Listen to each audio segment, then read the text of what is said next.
Hello champions, कैसे हो आप लोग। तो आप लोग का स्वागत है चिल्ड्रन चॉइस एकेडमी में। तो बच्चे, अगर आप एएमयू या जीएमआई का तैयारी कर रहे हो तो बिल्कुल ये सीरीज़ आपके लिए है। मैं आपके लिए लेकर आया हूँ चैंपियन गाइड। तो चैंपियन गाइड में आपको क्या मिलता है मेरे भाई? चैंपियन गाइड आपको मिलता है मोस्ट एक्सपेक्टेड क्वेश्चन और साथ के साथ आपको मोस्ट इंपॉर्टेंट थ्योरी, जो कि कहाँ से है, फुल्ली एनसीईआरटी के लाइन से है, जो आपके क्वेश्चन आ चुके हैं और जिस क्वेश्चन के आने की पॉसिबिलिटी सबसे ज़्यादा है वो सारे के सारे क्वेश्चन जो हैं आपको थ्योरी में इंक्लूड किए गए हैं और मैं साथ के साथ आपको एक्सपेक्टेड क्वेश्चन में यहाँ पे करवाऊंगा। तो ठीक है, अगर ये चैप्टर आपको डर लगता है तो आज से एक चैप्टर का आपका डर खत्म हो जाए। बिल्कुल जैसे देखो कितना गौर से सुन रहा है भाई साहब, इसी तरीके से आपको गौर से सुनना है मेरी बातों को और मैं जो बोलूँगा उस पर ध्यान देना है। जो चीज़ यहाँ पे लिखे हुए हैं जो कंटेंट, उस पर एकदम ध्यान देना है। एकदम फोकस के साथ लेक्चर अटेंड करो और आप एकदम एग्जाम में फोड़ कराओ। तो आज मैं लेकर आया हूँ आपका साउंड, जो कि आपका कौन सा चैप्टर है, चैप्टर नंबर 9 है। इससे पहले मैं आपका टोटल चैप्टर 8 तक मैंने कवर करवा दिया है। अगर आपने नहीं देखा है तो मैं आपको लिंक इसका डिस्क्रिप्शन में दे दूंगा और आप प्ले लिस्ट में जाके सर्च कर सकते हो। बिल्कुल आपको पूरा करना चाहिए। और सबसे खास बात, मैं हर चैप्टर को कितने देर में करवाता हूँ, सिर्फ और सिर्फ 25 से 30 मिनट के अंदर में पूरा कंसेप्ट आपका क्लियर मैं यहाँ पे करवाता हूँ। चलिए फिर स्टार्ट करते हैं आज का चैप्टर जो है साउंड। तो पहला जो आपको इंट्रोडक्शन जो क्वेश्चन पूछते हैं तो उसको देखते हैं क्या इंट्रोडक्शन में इस चैप्टर में। पहला है sound is a form of energy. आपसे क्वेश्चन पूछा जाता है, बताओ साउंड जो है वो किसका फॉर्म है। तो साउंड किसका फॉर्म है बताओ। साउंड जो है वो आपका एनर्जी का फॉर्म है। तो पहला क्वेश्चन तो डायरेक्ट ये पूछते हैं और ये होता है कि बताओ साउंड जो किस फॉर्म में ट्रेवल करता है। किस फॉर्म में ट्रेवल करता, क्या वो किस फॉर्म में, अगर पूछेगा कि बताओ साउंड किसका फॉर्म है तो एनर्जी बोलना है। पूछेगा किस फॉर्म में ट्रेवल करता है तो आपको कौन किस फॉर्म में ट्रेवल करता है बताओ, फॉर्म ऑफ वेव। तो साउंड जो होता है वो वेव के फॉर्म में ट्रेवल करता है। देखो यहाँ पे, तो यहाँ ना देखो यहाँ पे क्या है, ये वेव निकल रहा है कि आपका क्या है, वेव है। तो साउंड हमेशा किस फॉर्म में ट्रेवल करता है, वेव के फॉर्म में ट्रेवल करता है। ठीक है भाई। तो अब देखो यहाँ पे नेक्स्ट क्वेश्चन इस स्लाइड से आपसे क्या पूछा जा सकता है कि it is produced by vibration है। कि ये पूछा क्वेश्चन है, कई बार पूछा भी गया है कि साउंड जो प्रोड्यूस होता है ऑब्जेक्ट से वो कैसे प्रोड्यूस होता है बताओ। ये जो होता है जब आपका ऑब्जेक्ट जब वाइब्रेट करने लगता है तो देन आपका किस चीज़ का प्रोडक्शन होता है, साउंड का प्रोडक्शन होता है। समझ में आएगा यहाँ पे। तो साउंड किसका फॉर्म है, एनर्जी का फॉर्म है। साउंड किस फॉर्म में ट्रेवल करता है, वेव के फॉर्म में ट्रेवल करता है। साउंड कहाँ से प्रोड्यूस होता है, कैसे ऑब्जेक्ट से, वाइब्रेटिंग ऑब्जेक्ट से प्रोड्यूस होता है। ठीक। नेक्स्ट क्वेश्चन देखो आपके यहाँ पे एग्जांपल में एनसीईआरटी का लेकर हूँ एग्जांपल, एग्जैक्ट क्वेश्चन बिल्कुल पूछा जा सकता है। तो क्या है, stretch rubber band when plugged produce sound due to vibration, है ना। तो क्यों प्रोड्यूस कर, क्यों वाइब्रेशन, सिंपल एग्जांपल है। अब आते हैं नेक्स्ट स्लाइड में। तो नेक्स्ट स्लाइड है आपका प्रोपेगेशन ऑफ साउंड। इसमें देखो आपको क्या ध्यान देना है कि साउंड को ट्रेवल करने के लिए किस चीज़ की ज़रूरत होती है। साउंड को ट्रेवल करने की हमेशा एंड हमेशा मीडियम की ज़रूरत होती है। बगैर मीडियम के साउंड आपका ट्रेवल बिल्कुल नहीं करेगा। ठीक है अपने भाई, आपको ये पता होना चाहिए कि साउंड को ट्रेवल करने के लिए किस चीज़ की रिक्वायरमेंट होती है, मीडियम की रिक्वायरमेंट होती है। अगर मीडियम नहीं होगा तो आपका साउंड ट्रेवल नहीं करेगा। तो आपको पता है कि आप कितने मीडियम होते हैं, एक होते हैं सॉलिड होते हैं, एक लिक्विड होते हैं, एक गैस। इन तीनों से तो आपका साउंड ट्रेवल बिल्कुल करेगा। नेक्स्ट इस स्लाइड से क्या क्वेश्चन पूछता है, साउंड होता कहाँ से ट्रेवल नहीं करता, can not travel in vacuum. आपको पता है वैक्यूम के अंदर से आपका क्या होता है, साउंड ट्रेवल बिल्कुल नहीं करता। तो ये भी क्वेश्चन कई बार पूछे गए हैं।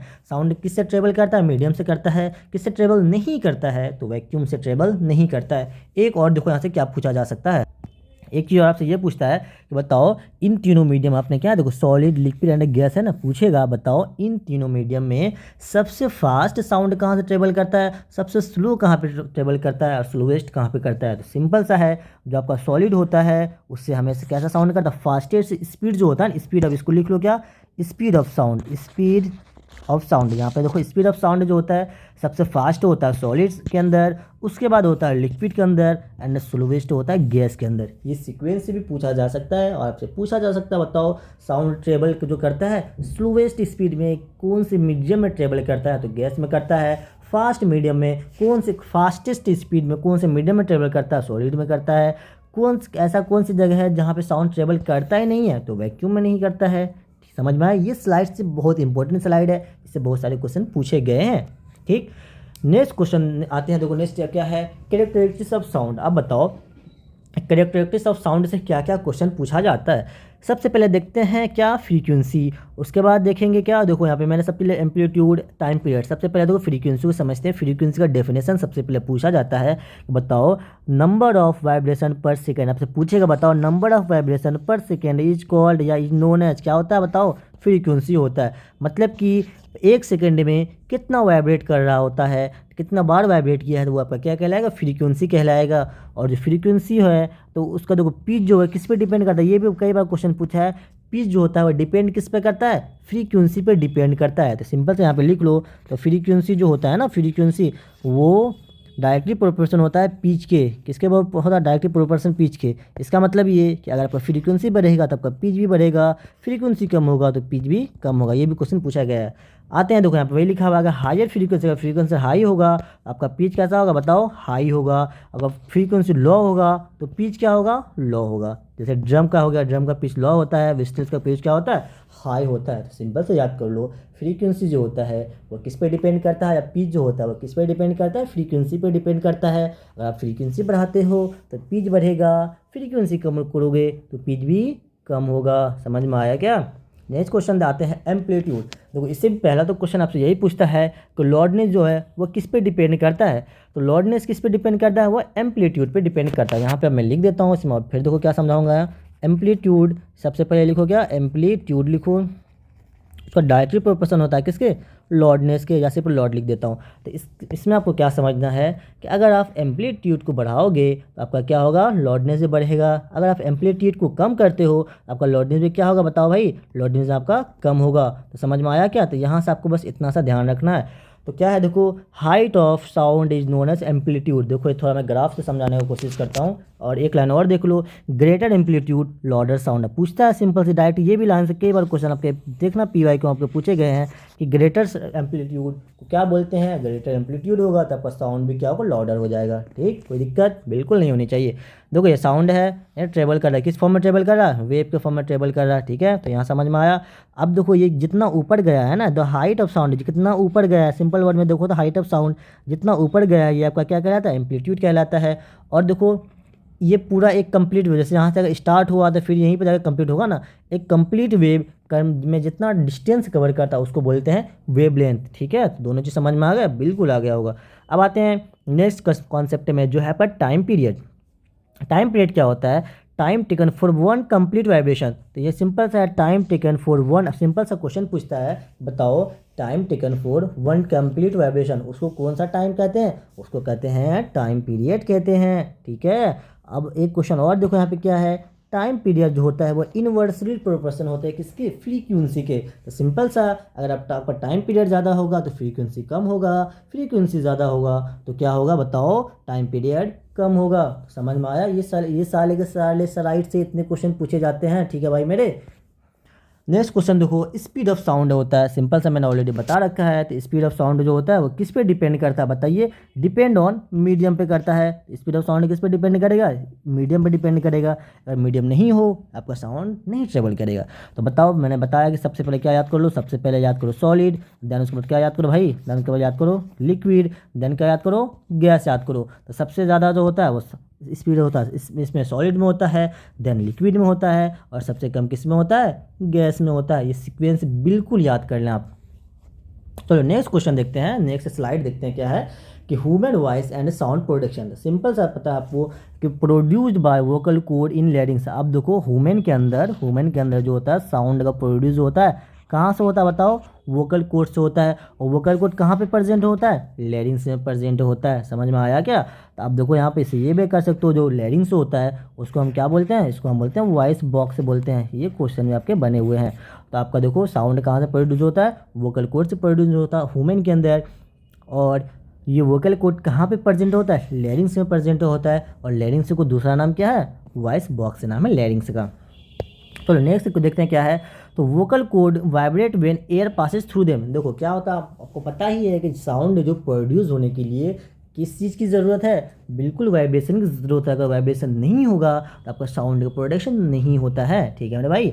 तो देखो वोकल कॉर्ड क्या होता है, वाइब्रेट करता है कब, जब आपका एयर पास होता है थ्रू देम उसके। तो वोकल कॉर्ड से जब आपका एयर पास होगा तो वाइब्रेट करेगा, जब वाइब्रेट करेगा तो आपका क्या हो जाएगा, साउंड का प्रोडक्शन होगा। ठीक है, कोई दिक्कत बिल्कुल नहीं है। अब एक और क्वेश्चन बहुत अच्छा है, man have thicker and longer. पूछता है कि मैन के अंदर जो वोकल कॉर्ड होता है बताओ कैसा होता है। मैन के अंदर जो होता है, देखो सबसे पहले पूछेगा मैन के अंदर कैसा होता है, थीकर होता है एंड लॉन्गर होता है। क्या, वोकल कॉर्ड पूछेगा मैन का वोकल कॉर्ड कैसा होता है, तो कैसा होता है, थिकर होता है एंड कैसा होता है, लॉन्गर होता है। ठीक, जिसके वजह से मैन का जो पिच होता है वो हाई होता है कि लो होता है, मैन का पिच हमेशा एंड हमेशा कितना कैसा होता है बताओ, लो होता है। तो ये भी पूछता है कि बताओ लो पिच किसके अंदर होता है, मैन के अंदर होता है या वोमेन के अंदर होता है। तो लो पिच जो होता है वो मैन के अंदर होता है। अब आते हैं वोमेन। देखो वोमेन बोले या आपका चिल्ड्रन बोले, इन दोनों में सेम कंडीशन है। इन दोनों में क्या है, सेम कंडीशन। इसका जो वोकल कोड होता है बताओ कैसा होता है, थिनर होता है ना। ये इसका वोकल कोड कैसा होता है, थिनर, पतला होता है।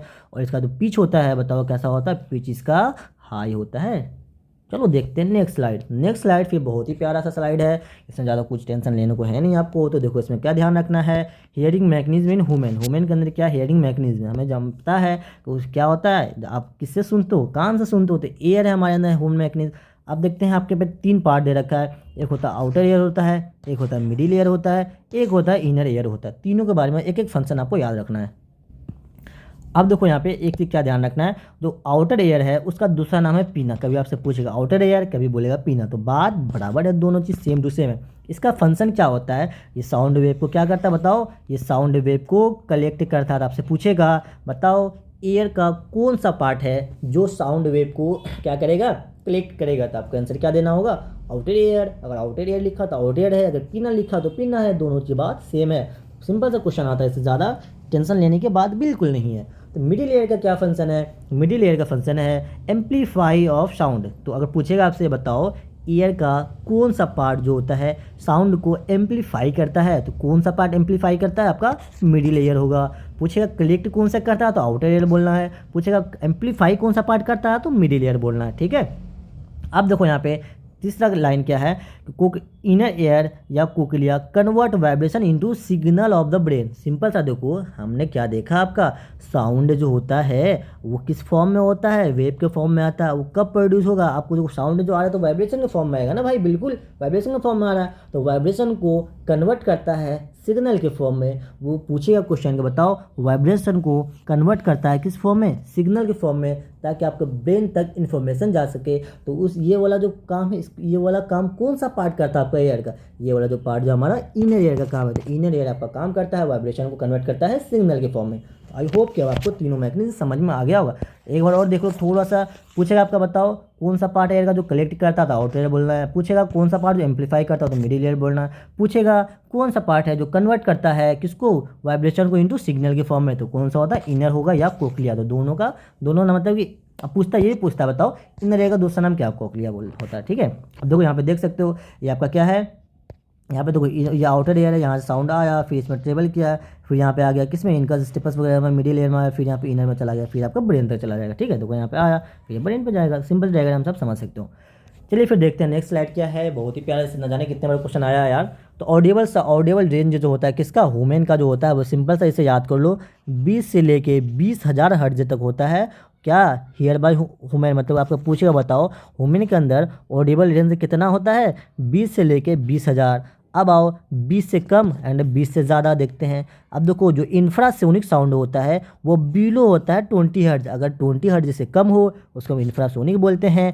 अगर एवोव द 20,000, अगर 20,000 से ज़्यादा हो उसको क्या बोलते हैं मेरे भाई, उसको अल्ट्रासोनिक बोलते हैं। तो समझ में आया, ऑडिबल रेंज कितना है, 20 से लेकर 20,000 तक है। अगर 20 से कम हो आपका इंफ्रासोनिक, 20 से ज़्यादा हो तो अल्ट्रासोनिक। ठीक है, लेकिन हम जो सुन सकते हैं कौन से रेंज को सुनते हैं, बिल्कुल हम 20 से लेके 20,000 तक कोई सुन सकते हैं, और बिलो द 20,000 हम नहीं सुन सकते हैं, एवब द 20,000 वो भी नहीं सुन सकते हैं। तो ये आपसे क्वेश्चन ये पूछता है बताओ इंफ्रासोनिक साउंड को कौन सा एनिमल सुन सकता है। तो उसमें आपको एग्जांपल याद कर लो, कौन सा है, एलिफेंट हो गया, व्हील हो गया, ये सारे के सारे आपका कौन सा साउंड को सुन सकता है, इंफ्रासोनिक को सुन सकता है, बिल्कुल सुन सकते हैं। क्वेश्चन आते हैं और आपको ध्यान देना है इस पर। एक क्वेश्चन आपसे ये भी आता है बताओ अल्ट्रासोनिक जो है किससे कौन सुनता है, अल्ट्रासोनिक को कौन सा एनिमल सुन सकता है। आपका जो बैट है, बैट सुन सकता है ना, डॉल्फिन। ये दो एग्जांपल आप याद कर लेना कि बिलो द मतलब इंफ्रासोनिक को कौन सुन सकता है, एलिफेंट एंड व्हेल, और अल्ट्रासोनिक को कौन सुन सकता है बैट एंड डॉल्फिन। तो दोनों को बिल्कुल याद कर लेना। और एक चीज़ और आपसे पूछा जा सकता है इसी स्लाइड से, बताओ इनमें से कौन सा साउंड जो होता है वो मेडिकल स्कैनिंग में यूज़ होता है। कौन सा साउंड होता है मेडिकल स्कैन में, बताओ भाई। अल्ट्रासोनिक जो होता है ना वो आपका मेडिकल स्कैन में यूज़ होता है। ठीक है, चलो फिर देखते हैं नेक्स्ट स्लाइड क्या है, रिफ्लेक्शन ऑफ साउंड। तो रिफ्लेक्शन ऑफ साउंड बहुत ही इजी टॉपिक है। अब बस आपको 2 स्लाइड बचा है, बाकी अब मैं आपको क्वेश्चन करवाने वाला हूँ, इसलिए चिल मार करो, बिंदास होकर पढ़ो, टेंशन तो बिल्कुल नहीं लेना मेरे भाई, है ना, टेंशन तो लेना ही नहीं है। अब देखो रिफ्लेक्शन ऑफ साउंड क्या होता है, सिंपल सा देखो, ये भाई साहब यहाँ पे क्या कर रहे हैं, साउंड सुन रहे हैं, है ना, क्या कर रहे हैं, सुन रहे हैं कान लगा के। ऐसे सुनते हो आप भी क्या, उनकी बातें सुनने वैसे कभी इतने गौर से, क्या बोल रही है वो, सुनते हो कि ना सुनते हो, बताओ ना रे बबुआ, सुनते हो ना। हाँ, तो देखो जैसे कि आप जब रात में सोते हो ना, तो आपको क्या घड़ी की आवाज़ टन टन टन टन, इतना फास्ट है मतलब टन टन टन सुनाई देता है। तो बताओ वो कैसे, क्या डायरेक्ट है वो उससे घड़ी से आवाज़ निकल रहा है, आप सुन रहे हो, नहीं, जो घड़ी से आवाज़ निकला पहले आपके कहीं पे जाके किसी सॉलिड में जाकर टकराएगा, फिर वहाँ से रिफ्लेक्ट होकर आपके कान में आएगा, ठीक है। तो अगर आपको चाहते हो कि मैं घड़ी का आवाज़ ना सुनूं, आप क्या करना है, आपको पूरा रूम में आपको सॉफ्ट वगैरह, मतलब कि क्या बोलते हैं, कारपेट वगैरह सॉफ्ट होता है वो लगाना पड़ेगा आपको, ठीक। इसलिए आप सिंपल सा है, सॉफ्टवुड अगर आपके घर में लगा हुआ होगा तो आपका क्या होता है कि आप नहीं सुनोगे वो आवाज़ को। अगर आपका हार्ड कुछ लगा हुआ है ना, हार्ड है ना, क्या हार्ड प्लाईवुड लगा हुआ रहेगा, तो उससे क्या करता है, साउंड रिफ्लेक्ट करता है, तो इसमें जाएगा टकराएगा, फिर आपके कान में आ जाएगा, तो इसलिए टन टन टन बिल्कुल आप सुनते रहेंगे पूरी रात। तो हमेशा डायरेक्ट है, सिंपल सा बात ये कि आप साउंड को डायरेक्ट नहीं सुन सकते हो, साउंड पहले रिफ्लेक्ट करता है, देन आप सुनते हो उसे, ठीक। अब देखते हैं इको के बारे में। इको कौन वाला इको, ईगो नहीं, इको। इको क्या है, sound reflected back after the heating surface. इसका सिंपल सा है, इसी प्रोसेस को हम क्या बोलते हैं, इको बोलते हैं। तो आपको पूछेगा बताओ sound reflecting back after heating surface, उसको क्या बोलते हैं, इको बोलते हैं। और इसको हम कितने देर के बाद सुनते हैं, 0.1 सेकेंड के बाद सुनते हैं। अब देखो इको का यूज़ पूछता है, बताओ जो इको होता है उसका यूज़ कहाँ पे है, तो कहाँ पे बताओ, सोनार, SONAR, सोनार में इसका यूज़ होता है, कहाँ पे, सबमरीन में। और अल्ट्रासाउंड का कहाँ पे यूज़ है, ऑलरेडी बता चुके हैं, मेडिकल स्कैन में। ये 2 पूछे जाते हैं कि बताओ इको का यूज़ कहाँ पे होता है, सोनार में होता है, अल्ट्रासाउंड का यूज़ कहाँ पे होता है, मेडिकल स्कैन्स में होता है। क्लियर, कोई डाउट, कोई प्रॉब्लम, कोई दुख या तकलीफ नहीं होनी चाहिए, है तो नहीं होनी चाहिए, ऐसा होगा नहीं। अब देखो देखते हैं नॉइस क्या है। तो नॉइस है अनप्लेजेंट इरेगुलर साउंड, है ना, जो आपका होता है अनप्लेजेंट इरेगुलर, जो कि एकदम आ रहा है, एकदम आपको इरिटेट कर रहा है, जस्ट लाइक वही, जैसे कि ट्रैफिक वगैरह हो गया, लाउड स्पीकर हो गया, इसको हम क्या बोलते हैं, नॉइस बोलते हैं, ना, नॉइस पोल्यूशन होना है, जो आपका सिंपल समझ में आ रहा हो। और तो म्यूजिक क्या होता है, प्लेजेंट, जो कि रिदमिक साउंड है, जो आप एकदम गौर से सुनते हो, प्यार से, चलो भाई इसमें मज़ा आ रहा है सुनने में, एकदम जिस साउंड का एक रिदम है, उस रिदम में आप अपने डांस करते हो, मौज मस्ती भी करते हो, उनका म्यूजिक कहलाता है, ठीक। अब देखो नॉइस पोल्यूशन क्या होता है, दो नॉइस पोल्यूशन से क्या क्या काउज होता है, आपका स्ट्रेस देखता है, आपका दिमाग का मूड खराब होने लगता है, हियरिंग लॉस हो जाता है, एंड हार्ट इशू होने लगता है। इसीलिए नॉइस पोल्यूशन से आपको बिल्कुल बचना चाहिए, इससे हार्ट का इशू बहुत ज़्यादा होता है, ठीक है। तो नॉइस पोल्यूशन सिंपल सा है, तो इसमें कुछ है नहीं समझाने के लिए, बस अब इस स्लाइड को एक बार पढ़ लेना, जैसे एग्जाम देकर आ जाना, और मुझे बताओ कि आपको इस कैसा लगा। तो चलिए आज का जो मोस्ट एक्सपेक्टेड क्वेश्चन है, 10 में मोस्ट एक्सपेक्टेड क्वेश्चन करवाने वाला हूँ। आपको इसमें करना क्या है, सबसे पहले वीडियो का पॉज करेंगे, है ना भाई, तो वीडियो को पॉज करके आप खुद से ट्राई करेंगे, देन आप मुझे बताएंगे आपको 10 में कितना मार्क्स आया है। चलो तो पहला क्वेश्चन क्या है, साउंड इज प्रोड्यूस ड्यू, तो पूछा है कि बताओ साउंड जो प्रोड्यूस होता है क्या वो फ्रिक्शन की वजह से होता है, क्या बताया था, बताओ भाई मेरे, वो किसकी वजह से होता है, वाइब्रेशन की वजह से होता है, बिल्कुल ऑप्शन नंबर 20 करेक्ट आंसर है इसका। सेकंड क्वेश्चन देखो, साउंड कैन नॉट ट्रेवल, क्या पूछा है, sound can not travel through, तो साउंड किस में ट्रेवल नहीं कर सकता, सॉलिड में, नहीं यार, सॉलिड में तो फास्ट होता है, बहुत फास्ट स्पीड से ट्रेवल होता है, और आपका गैस में तो सबसे स्लो होता है, तो बिल्कुल इससे स्लो होता है, और ये मॉडरेट होता है लिक्विड में। तो पूछा है किससे ट्रेवल नहीं करता है, तो क्या हो जाएगा, वैक्यूम हो जाएगा, option number D.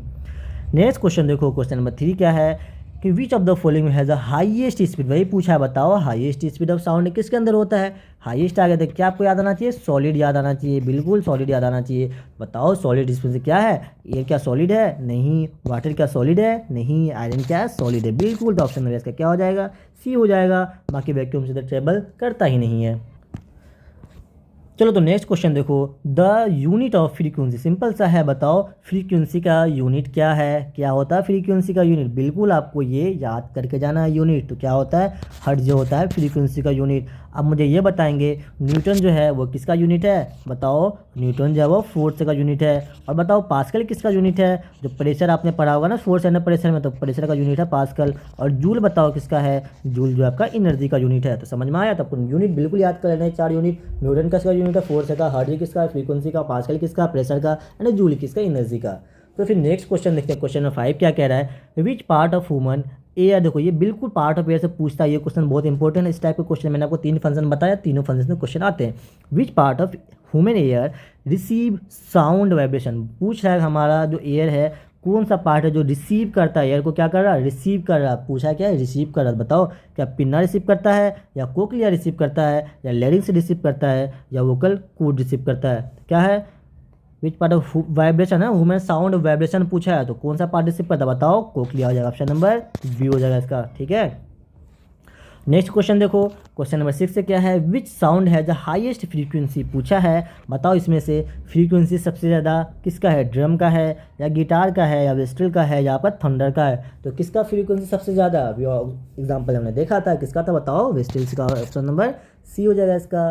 Next question देखो, क्वेश्चन नंबर 7 क्या है, what is the range of human है, हम जो ह्यूमन एयर का जो रेंज बताओ कितना है, क्या कितना था, 20 से लेकर 20,002 की जब बात है नहीं, 200 की बात है नहीं, 200 की 2000 की बात नहीं है, सिंपल सा था, 20 हर्ट्ज से लेकर 20,000 हर्ट्ज तक। ऑप्शन नंबर इसका क्या हो जाएगा, ऑप्शन नंबर बी हो जाएगा।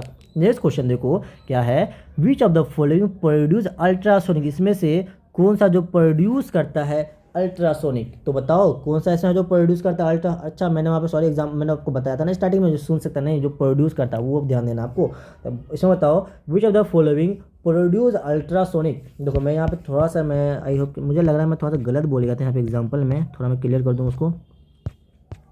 देखो यहाँ पे जो था ना हेयर बाय, आपको यहाँ पे हेयर बाय एलिफेंट एंड, ये अगर पूछता बताओ प्रोड्यूस अलग चीज़ होता है ना, प्रोड्यूस जो बैट होता है वो प्रोड्यूस करता है अल्ट्रासोनिक या हेयर बाय अल्ट्रासोनिक, बिल्कुल आप प्रोड्यूस ना हेयर में कंफ्यूज बिल्कुल मत होना। नेक्स्ट क्वेश्चन देखो क्या था यहाँ पे, कि which of the following produce ultrasonic, बताओ जो ह्यूमन है कि अल्ट्रासोनिक को प्रोड्यूस कर सकता है या सुन सकता है, बिल्कुल ना ही सुन सकता ना ही प्रोड्यूस कर सकता है। एलिफेंट भी ना ही सुन सकता ना ही प्रोड्यूस कर सकता है। आपका जो बैट है वो उसका एग्जाम्पल हो जाएगा, ऑप्शन नंबर इसका क्या है, सी करेक्ट आंसर है। नेक्स्ट क्वेश्चन देखो, इको इज काउज ड्यू, तो पूछा है बताओ इको जो होता है वो क्यों काउज होता है, क्या एब्जॉर्प्शन ऑफ साउंड वजह से काउज होता है, या रिफ्लेक्शन की वजह से होता है, या डिस्पर्सन की वजह से होता है। क्या बताया था मैंने अभी आपको, ये जो होता है ये रिफ्लेक्शन की वजह से होता है, ऑप्शन नंबर बी इसका करेक्ट हो जाएगा। 10 देखो, which of the following example of noise pollution, इसमें से कौन सा है किसका नॉइस पोल्यूशन एग्जाम्पल है, फ्लूट म्यूजिक बर्ड नहीं, सिंपल सा कार हुकिंग है ना, ट्रैफिक बताया था ना, ट्रैफिक वगैरह से आपका क्या होता है, नॉइस का पोल्यूशन होता है। आप मुझे ये बताएंगे कि आपको वीडियो कैसा लगा, वीडियो अगर वो अच्छा लगा हो तो आप मुझे ज़रूर बताना कमेंट करके। आप मुझे दूसरा क्वेश्चन ये है आपका, आप मुझे बताएं कि आपको 10 में से कितने मार्क्स आए हैं, ठीक है मेरे भाई। तो ये देखो ये जो कुछ मैजिक कॉलम है ये आपका क्या है, ये आपका होमवर्क है, इसे मैं कल इसका मैं सॉल्यूशन आपके लिए बिल्कुल लेकर आ जाऊँगा। अब आते हैं जो आपको मैंने इससे पहले वाला जो चैप्टर का करवाया था उसका कुछ आपका क्या है, इसमें जो एमसीक्यू मैंने आपको दिया था होमवर्क में उसका सॉल्यूशन करवा देता हूँ। क्या दिक्कत है, कोई दिक्कत है इसमें, बिल्कुल नहीं है। तो आप बताओ स्टैटिक फ्रिक्शन का क्या हो जाएगा, कल मैंने ये ऑलरेडी डिस्कस कर चुके हैं इस चीज़ को नेक्स्ट इससे पहले वाले लेक्चर में। तो स्टैटिक फ्रिक्शन हो जाएगा ऑप्शन नंबर इसका सी होगा। बताओ स्लाइडिंग का क्या हो जाएगा, स्लाइडिंग हो जाएगा डी हो जाएगा, एक्ट एन ऑब्जेक्ट ओवर दो। उसके बाद बताओ 3 का क्या हो जाएगा, 3 का हो जाएगा आपका ई हो जाएगा, नहीं sorry D act an object is over the end act, हाँ रोल का हो जाएगा, इसका हो जाएगा ऑप्शन नंबर ई हो जाएगा। और फ्लूइड का बताओ क्या हो जाएगा, ऑलरेडी फ्लूइड का मैंने क्या बताया था, एयर एंड फ्लूइड के मतलब वाटर की वजह से लगता है, लिक्विड की वजह से लगता है आपका फ्लूइड फ्रिक्शन। और लुब्रिकेंट का क्या हो जाएगा, ऑप्शन नंबर बी हो जाएगा। देखो ये ऑलरेडी कल डिस्कस कर चुके हैं, बस मैं आपको आज मुझे आंसर बताना था। अब इसे मैच करना क्या आपने जो बनाया था और मैंने जो बताया क्या ये सही है या नहीं है सही। तो बिल्कुल भाई वीडियो अगर वो अच्छा लग रहा हो तो इसे क्या करो, सब्सक्राइब कर दो। और देखो अगर आपने इससे पहले का लेक्चर नहीं देखा तो आप चले जाना प्ले लिस्ट में, तो प्ले लिस्ट में आपको मिलेगा चैंपियन गाइड, साइंस का PYQ एंड मैथ्स का PYQ, ठीक है। और आपको साथ के साथ मिलते हैं मास्टरिंग NCERT जो कि बहुत ही बेहतरीन सीरीज़ है। ये सारा सीरीज आप बिल्कुल अगर AMU के बच्चे हो आप या GMI को हो तो ये सारे का सारा बिल्कुल करके जाना। मैथ से बात आपको कितने देर में हो जाएंगे बताओ, 7 घंटे के अंदर आपको मैथ कवर हो रहे हैं। और आपको 3 से 4 घंटे के अंदर, चलो 4 घंटे से लेते हैं, 4 घंटे में आपके क्या हो रहे हैं कवर, साइंस के PYQ कवर कर रहे हैं। आप अगर एग्जाम की तैयारी करते हो तो ये सीरीज़ ज़रूर करके जाना। अगर मुझे आप चाहो तो मुझे इंस्टाग्राम पे फॉलो कर सकते हो, ये मेरा इंस्टा ID है। और अगर चाहो तो एक आदि है ना, मतलब इस पर स्कैन करना या एक आदि 374 लिखना तो मेरा इंस्टा ID आ जाएगा, आप मुझे वहाँ पे फॉलो कर सकते हैं। अगर आपको कोई डाउट, कोई दिक्कत, कोई परेशानी, कोई दुख दर्द हो तो बिल्कुल मुझे आप शेयर कर सकते हैं। तो वीडियो आपको कैसा लगा मुझे कमेंट करके बताएं, ठीक है मेरे भाई। और वीडियो को अच्छा लग रहा तो इसे लाइक करें, अपने दोस्तों से ज़रूर शेयर कीजिए। अगर आप फर्स्ट टाइम आए थे सब सब्सक्राइब कर सकते हैं ताकि आपको नोटिफिकेशन मिलता रहे, ठीक है भाई। चलिए फिर मिलते हैं नेक्स्ट लेक्चर में, तब तक के लिए ओके बाय। अच्छी से पढ़ें, अपना ख्याल रखें भाई, ठीक।